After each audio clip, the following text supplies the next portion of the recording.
Okay, അപ്പോൾ ഇപ്പോൾ നമ്മൾ നിൽക്കുന്നത് പൊന്നാനി കൊല്ലമ്പടിയാണ് കേട്ടോ.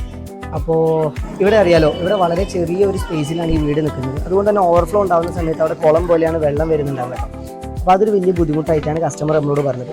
അതുപോലെ ഇവിടെ വാട്ടർ ലൈൻ പൈപ്പിൻ്റെ വെള്ളമാണ് യൂസ് ചെയ്യുന്നത്. അപ്പോൾ താഴത്തെ ടാങ്കിലേക്ക് കലക്ട് ചെയ്തിട്ട് മുകളിലേക്ക് പമ്പ് ചെയ്യുന്ന ഒരു സിസ്റ്റമാണ് ഇവർ യൂസ് ചെയ്തുകൊണ്ടിരിക്കുന്നത്. സോ അതിൽ താഴത്തെ ടാങ്കിൽ ഏകദേശം 1000, മുകളിൽ വരുന്നത് 1250 ലിറ്റർ, താഴെ 1000 ലിറ്റർ ആയതുകൊണ്ട് എപ്പോഴും മോട്ടർ എയർ പിടിക്കാനുള്ള സാധ്യത വളരെ കൂടുതലാണ്. സോ ഈ ഒരു സിസ്റ്റത്തെയാണ് നമ്മൾ ഓട്ടോമാറ്റിക് ആയിട്ട് എന്ത് ചെയ്തുകൊണ്ടിരിക്കുന്നത് ഈ വീട്ടിൽ. സോ ഇപ്പോൾ ഏകദേശം ഒരു മാസത്തോളമായിട്ട് നമ്മൾ വർക്കിംഗ് ആണ്, സ്റ്റിൽ സാറ്റിസ്ഫൈഡ് ആണ്. അപ്പോൾ അതിൻ്റെ ഒരു റിവ്യൂസിൻ്റെ ഭാഗമായിട്ടാണ് നമ്മൾ ഇന്ന് ഇവിടെ നിൽക്കുന്നത്.